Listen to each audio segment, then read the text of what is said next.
Hi, ladies and gentlemen. This is Steve Harney from KCM, and we're going to begin today's webinar, Becoming the Industry Expert in Your Market, Winning the Race for the Real Estate Space in the Consumer's Mind. I'm really excited about what the crew just put together for us for this webinar.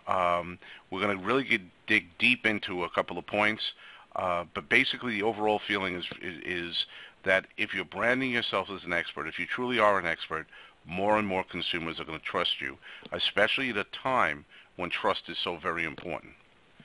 So let's take a look at what we're going to be covering today. Number one, the significance of being seen as an industry expert. Why is that even important? Number two, the power of branding yourself as an expert in the mind of the consumer. Meaning instead of waiting for them to be in the real estate business or looking to get something real estate, making a real estate decision, whether it be buy or sell a house, you want to be able to brand yourself in that consumer's mind before that time even comes. So when they are ready to make a decision about buying or selling, they're already thinking of you. And last but not least, the essentials required to accomplish the first two things. You know, we know it's significant. We know there's the power of branding yourself. How do you go about doing that? It's crucially important that what we understand is there is a definite significance right now of being seen as an industry expert. Unlike any other time in the business. There was a time that maybe being an expert wasn't important because the type of the information that people came to us for was which houses are for sale, which houses sold, which houses are competing against mine if I put my house up on the market. But we know all that information is now pretty readily available to any buyer or seller. As a matter of fact, I was at a real estate conference just recently, and Daniel Pink, the best-selling author of the book Drive, said this: real estate sales have changed more in the last last year than the prior 100 years. They've changed more in the last year than the prior 100 years. He went on to say, I needed a real estate agent in 1997. Why? Because I didn't have a password to the MLS. See, back not that long ago, the reason people came to us was, again, to find out, well, which houses are for sale. Of course, the only people that had that information were the real estate experts, or real estate agents, I should say, in the marketplace.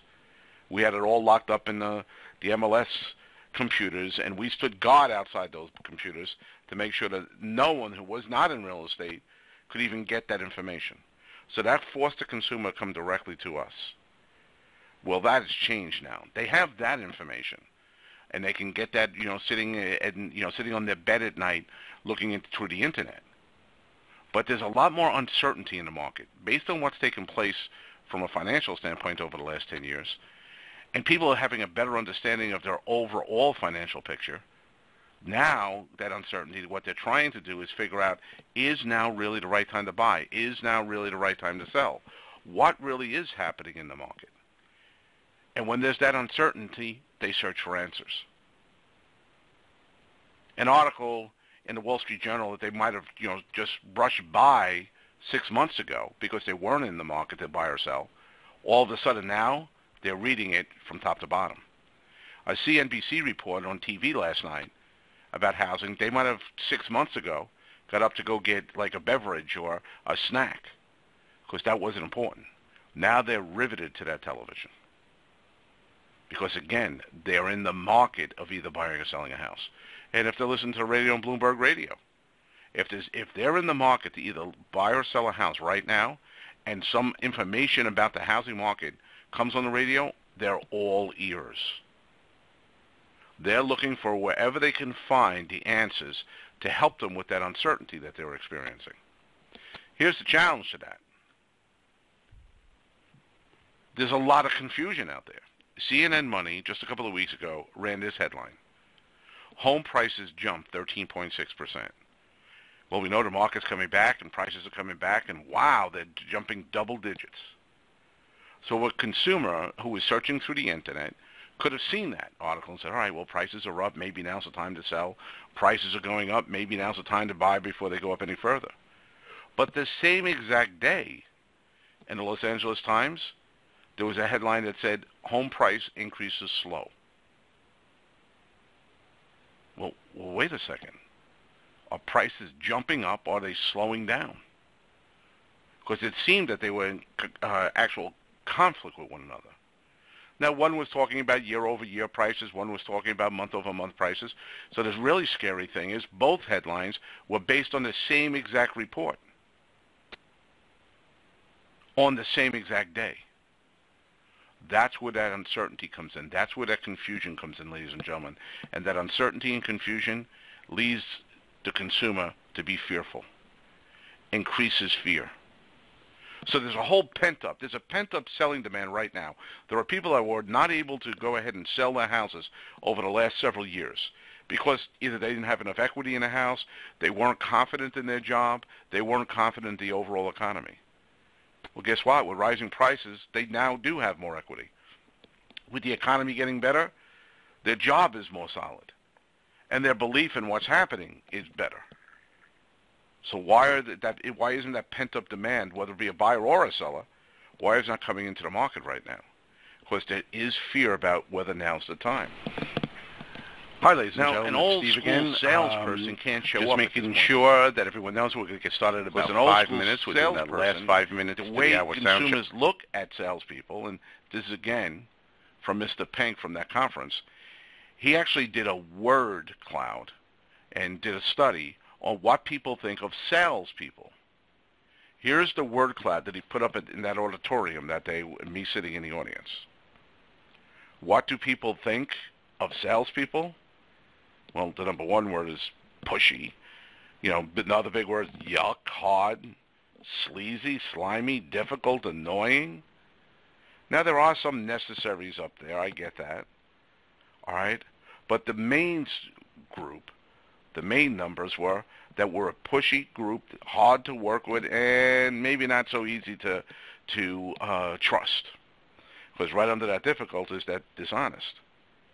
So if we're going to be a normal salesperson or a regular type of salesperson, we're not going to have a lot of success with people that are afraid. Because if we show up as that person, their fear just increases pretty dramatically. What the consumer needs right now, whether they're buying or selling a house, what they need right now is someone they can trust. Someone that they don't have to worry about what's going to take place. So we have to become that expert. And we have to do it, as Dave Ramsey says, with the heart of a teacher, not the heart of a salesman.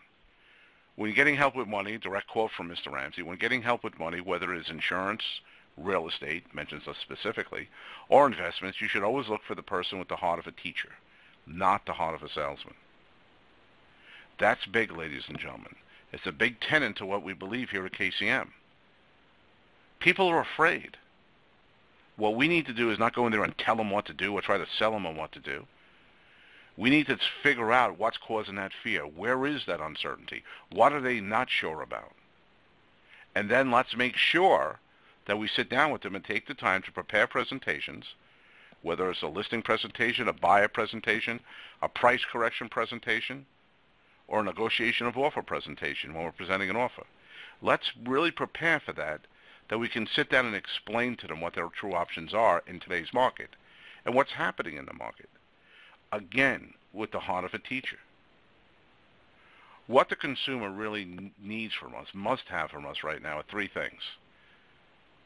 They must know that you know what is happening in the market. They want to know, do you know why it is happening? Again, it's not just about buying or selling their house. They want to make sure it's the right time, the right thing for their family to do. They want to understand what's taking place in the market, and that leads to number three. Do you know how to simply and effectively communicate it to me? When a consumer is sitting in front of you, those are the three things they want to know. They want to know that you know what's happening in the market. You know, have a deep understanding of it, why it's happening, and that you can take all that confusion, all those different headlines, and sit down with them and simply and effectively communicate what it really means to their local market, to their house. What they're looking for, ladies and gentlemen, and that's why this is the significance of it. They're looking for someone to be their expert. They want a person to whom they turn for advice on difficult to complex real estate decisions. And ladies and gentlemen, in today's market, every real estate decision, to a certain degree, is difficult and complex, at least to that buyer and seller. We're in it 24/7. We know what's taking place. We know what's happening. But we have to take the time to explain it to them. Because again, with all the confusion in the market, there's fear. That fear leads to indecision. Why are there not more people putting their house on the market right now? Fear. Why are there not more young Americans buying houses right now? Fear. We have to make sure that we take that fear away. And again, that's not by telling them or selling them, or now's the time to sell or buy a house. It's by educating them to know what's taking place.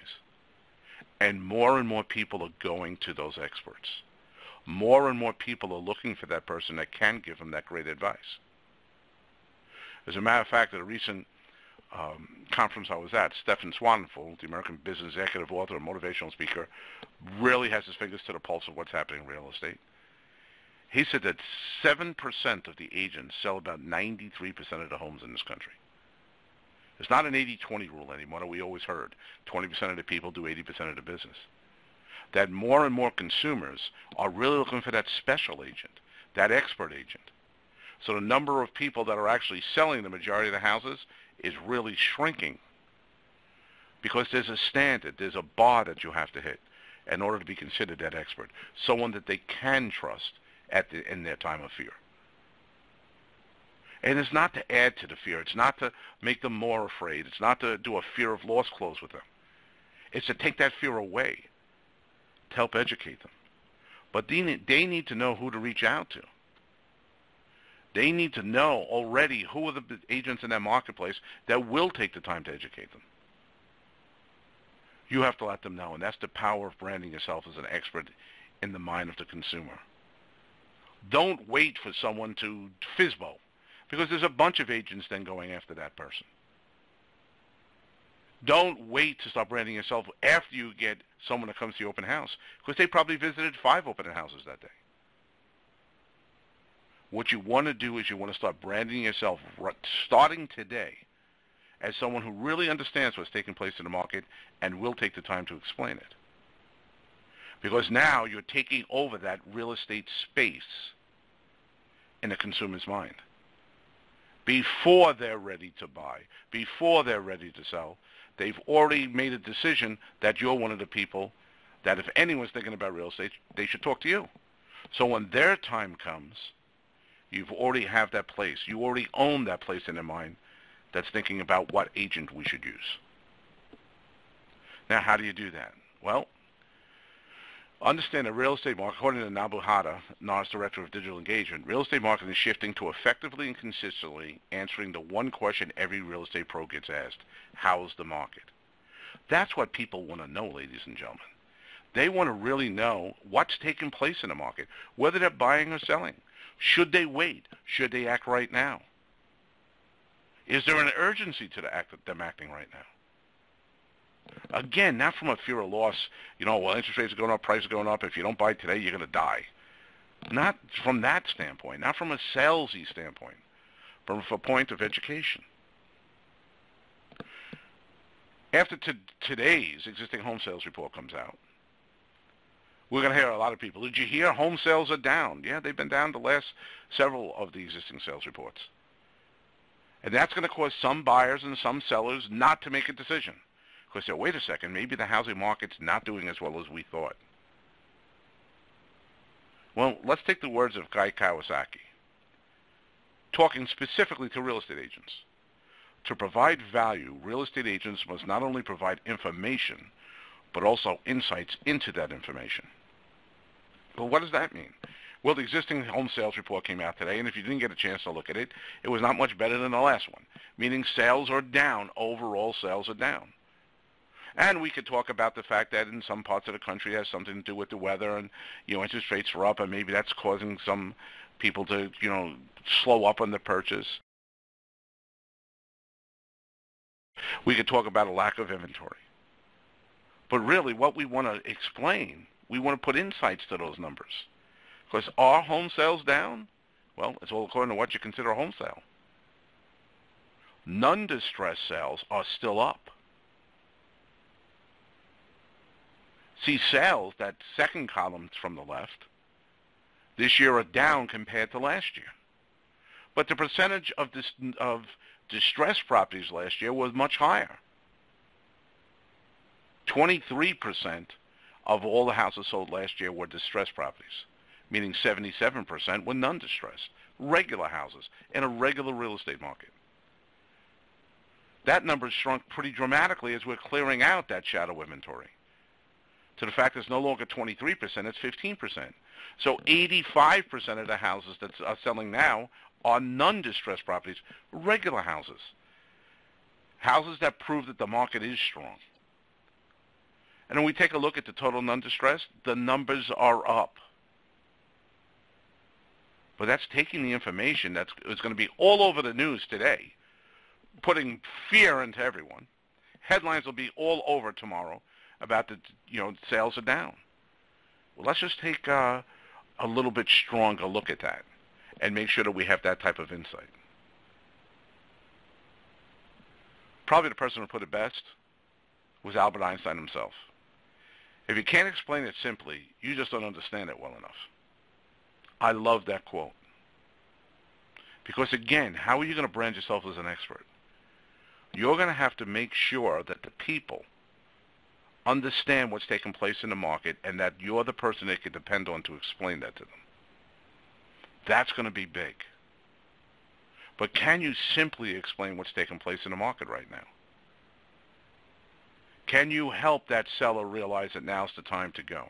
And ladies and gentlemen, when I'm talking about sellers, let's make sure that we realize that almost, probably 3/4, surveys are showing that 3/4 of the people that are going to sell their home this year are move-up sellers. 75% of the people that are going to put their house on the market this year are going to be a move-up seller. So we have to look at them not just as a seller, but also as a buyer. We have to explain to them the cost of waiting to buy that dream house, that bigger house, that house and the others. If their children are great football players, a great pianist, they might want to be in a school district that caters, has a great music department, or a great basketball or football team if their son is a great athlete or daughter is a great athlete. Whatever the reason they're moving, if they're moving up to a more expensive house, then every day they wait, that costs their family money. Now, that almost sounds like a sales pitch. And this whole webinar is about, let's not do that. Let's sit down and educate people as we move forward. So let's take a look at that. The first thing we need to do is show them visually what is taking place with interest rates. Now, I know interest rates tick down a little fraction of an inch today. You wouldn't even see it on this graph. But what we can do is show them the overall effect of what's taking place. See, to the beginning, and this goes all the way to the beginning, January 2013. The first part of last year, interest rates were down, bouncing around 3.5%. Then, as the government saw that the economy was getting better, they talked about cutting back on some of the stimulus. They talked about that we put a lot of money into housing stimulus in order to drive the housing sector, which would and then in fact drive the overall economy. And it worked. Housing did bring the economy back. But as things are getting better, they're saying maybe we need less of that money being put to that. Maybe the housing market's already okay. But just on the talk of them taking back that stimulus, interest rates last summer shot up a full percentage point. Now, they've been bouncing around since that time. But let's take a look, the impact it had just last year on someone who waited a year to buy their house. Because this is where we're really becoming an expert.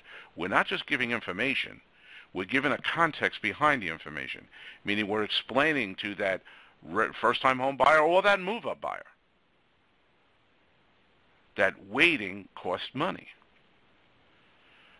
So here, it's pretty simple. If a person bought in December 2012, a little over a year ago, or bought in December 2013, we can see the impact it had. That's the average price based on NAR's numbers. Now, there are some people on this webinar that maybe your average sales price is going to be a little less than $230,000.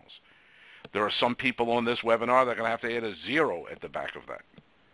We just came up with a number. We used the average sales price that NAR put out in December 2012 and December 2013.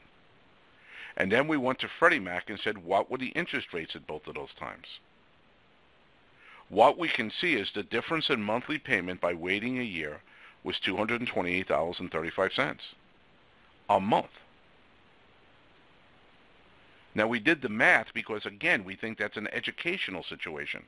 The people should understand it that $228 a month comes to more than $2,700 a year. And if they did have the loan for 30 years, not all of them will, but if they did have the lifetime of the loan, their family in net worth lost $82,206.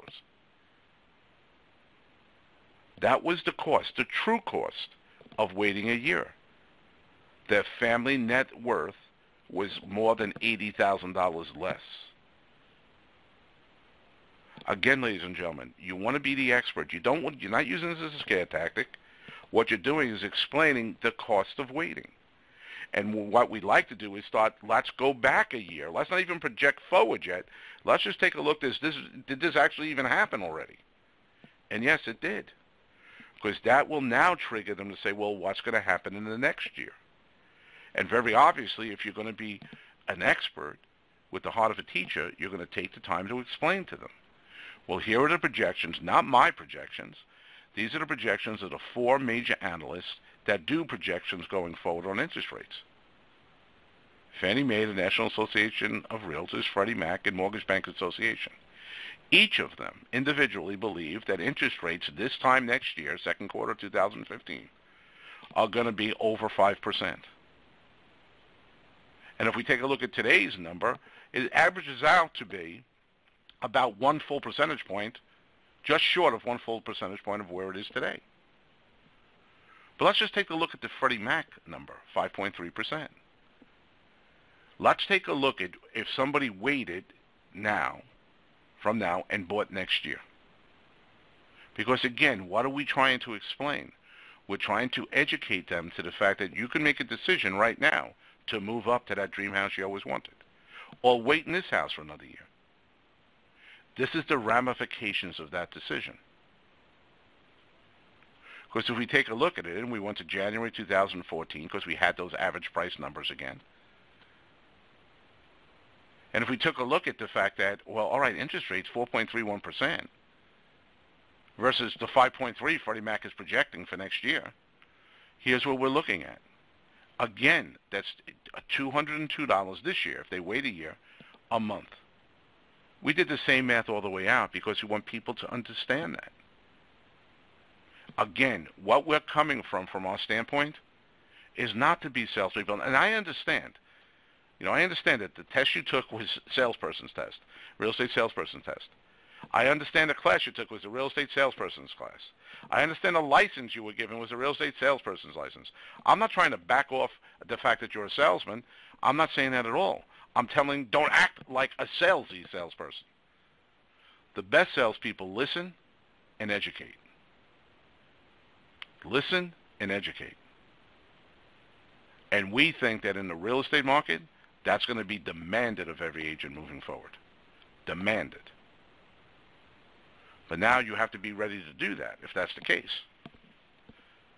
Now, there's going to be some people, I want to just throw this in. Well, if interest rates are going up, Steve, and that means prices are going up, or cost is going up, I should say, then prices might have to come down. There'll be less people that can afford as interest rates go up. There's less people that can afford a higher number.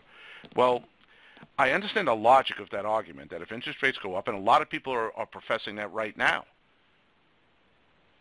Well, part of the reason sales are down is interest rates are, well, no, not really. Because in 3 of the 4 regions, as of the fourth quarter report from last year from NAR, 3 of the 4 regions, the sales are actually up.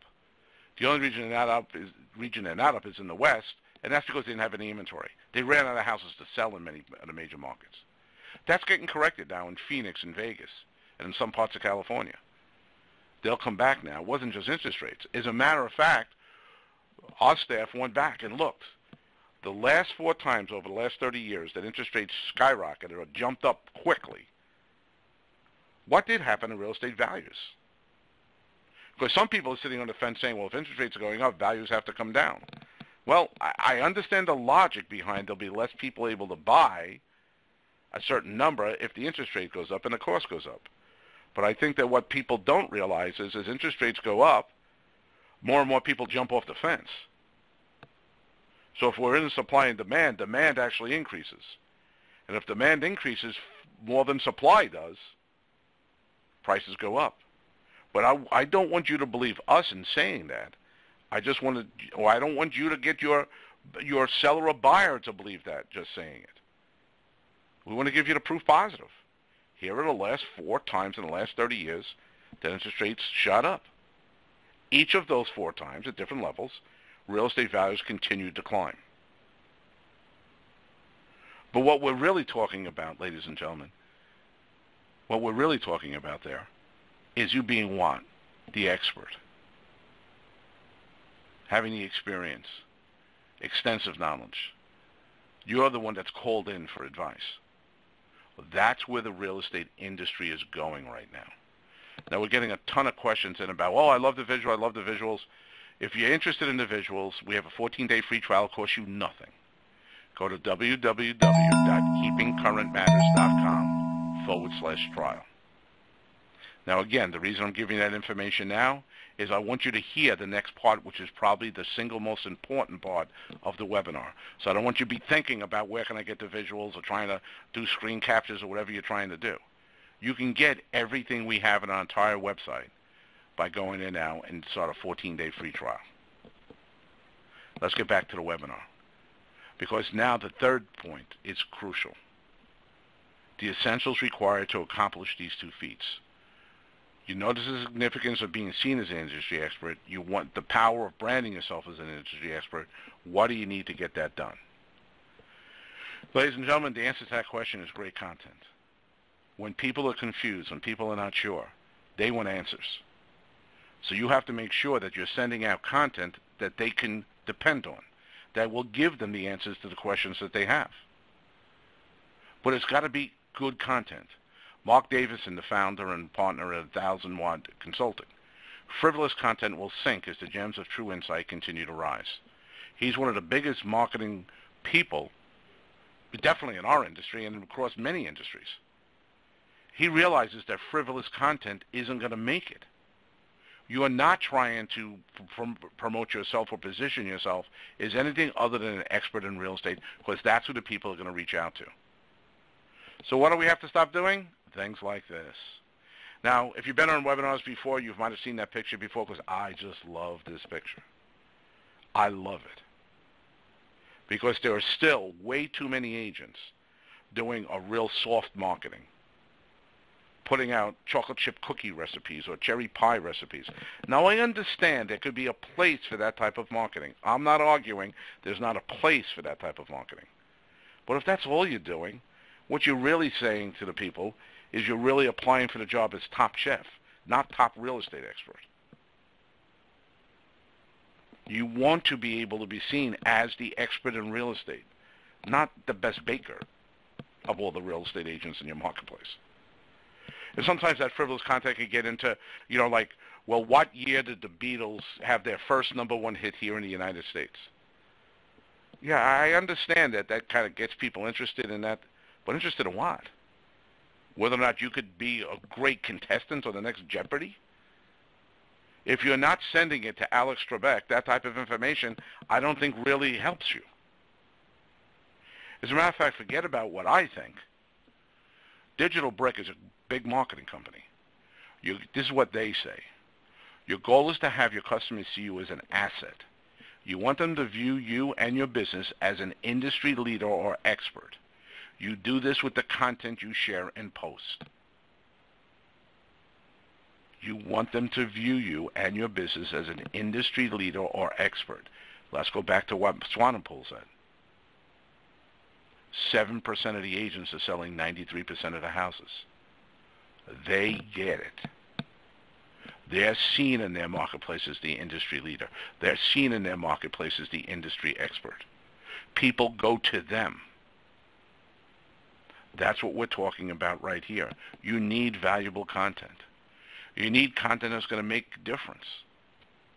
Here's one piece that we put together for all of our members. We have 7,000 people across the country that ask us to help them with the content. That's our subscription service. This is one booklet that we put out. This one was about 14 pages. Things to consider selling your house. I wanted to put this out there so you can get an idea of what we think is good content. In that book that people have used as a pre-listing package, they've used to go talk to FSBOs, they've used to at their open houses in case somebody's thinking about listing a house moved in. This is the type of information they're really looking for. There are no cherry pie recipes. There's nothing about the Beatles in it. But what FSBOs must be ready to negotiate. Where are prices headed over the next 5 years? 5 reasons to hire a real estate professional. This was the winter edition, 5 reasons to sell before the spring. In a beautiful piece. That's the type of information today's consumer wants. Now, I mentioned this is the winter edition. We have one for buying a home and things to consider when selling your home. The spring edition, right now, is being released when? In spring, next Monday. That will be online. Again, if you take advantage and do the 14-day free trial, if you do it today, you can download the winter editions, and if you'll be able to stick it up until next Monday and download the spring editions. Really quality materials that you can use going out and talking to your buyers and sellers. Because again, what is this webinar about? Becoming the industry expert in your marketplace. People use these as lead generators. Imagine putting that up and saying, here, just fill in your first name, last name, and email address on your website, and we'll send you a 14-page book on, things to consider in selling your house.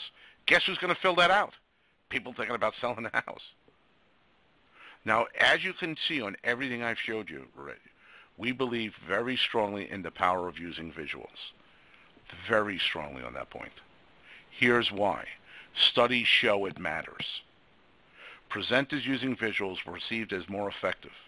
People said such things as, these are actual, the number one quotes from people who watched a presentation that was done with visuals versus a presentation without visuals. The attendees at those presentations found the presenter more interesting, more concise, more professional, more credible, better prepared. Put all of those things together, ladies and gentlemen, guess what you have the definition of? An expert. More interesting, more concise, knew how to handle it, was professional, was credible, somebody they could trust, and was well prepared. Those are the components of being an expert. And with using visuals, it's so powerful. As a matter of fact, a study done by OSHA showed that educational research suggests that human learning occurs by approximately these percentages. We learn 83% of the time visually, 11% of the time by sound, 3.5% by smell, 1.5% by touch, and 1% by taste. 83% of human learning occurs visually. So in all of your branding, and ladies and gentlemen, when you're doing a presentation for someone, that's part of your branding. When you're holding an open house and you have a slideshow flipping on your iPad or your tablet, that's part of your branding. You want to be very, very strong in your visuals. Because not only are you going to think you're more professional, not only are you going to learn, here's some great stats by the Macro VU Visual Learning Center. 64% is the percentage that make a decision immediately after the presentation. You use powerful visuals, they're more likely to decide. They're more likely to make a decision at the end of your listing presentation, at the end of your presentation of offer, at the end of your price break presentation, at the end of your buying representation presentation. 64% are ready to say, all right, fine, let's do it now. 34% see, when someone uses visuals, see the presenter as more convincing. And at a time when I think we're going to get really busy this year, ladies and gentlemen, I think we're going to have the best year of our careers this year. The other nice thing is if you use powerful visuals, your presentation is 24%. It takes 24% less time. That's how much you can reduce your presentation by using powerful visuals. So what you're going to need in all your branding is making sure that you have the visuals that will knock people's socks off. And we're not the only ones that think that, ladies and gentlemen. Here are the rules of Facebook. When Facebook says that when you're putting anything on there or posting anything, number one, they have two rules. Number one, use bold visuals. Grab your audience's attention by using simple images with a clear focal point. Images with highly saturated colors also help the creative stand out against the site's white background. Here's a slide I just showed you earlier. Put that on your Facebook with a little comment above it. Well, distressed sales are down. Non-distressed property sales are actually up. And ladies and gentlemen, everyone get that out there today, because there's going to be a whole load of headlines tomorrow talking about home sales being down. Let's beat them to that punch. Second rule that Facebook has on use of visuals. Feature images that capture your brand. Ideally, your profile image will be your logo or other brand symbol. But people should also recognize your brand in the images you feature, not cherry pies. An internal study showed that when a brand was immediately identifiable, it performed better in terms of recall, people remember you, and purchase consideration, people call you.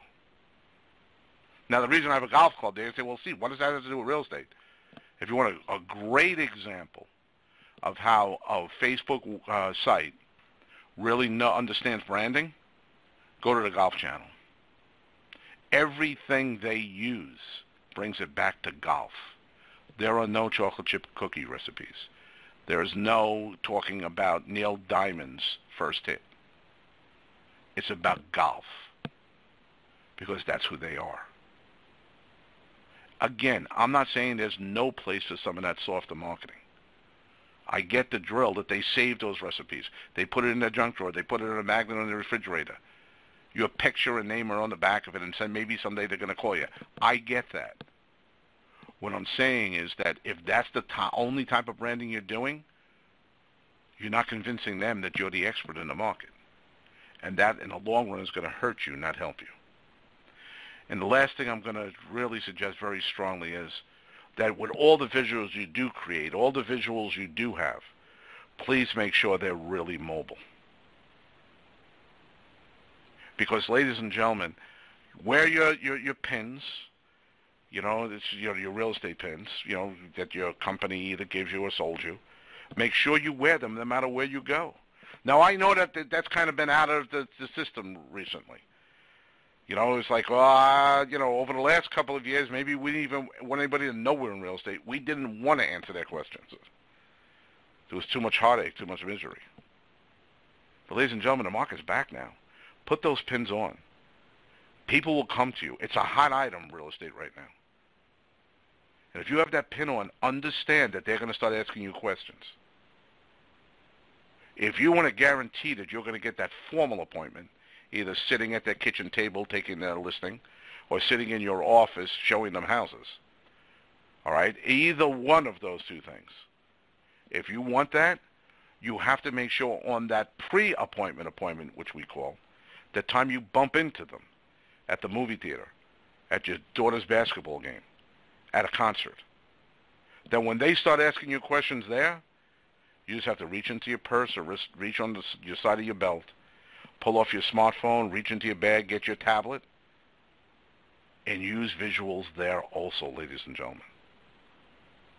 You want to brand yourself as a professional, then wherever they are, whenever they decide to ask you a question, be prepared. And understand that 83%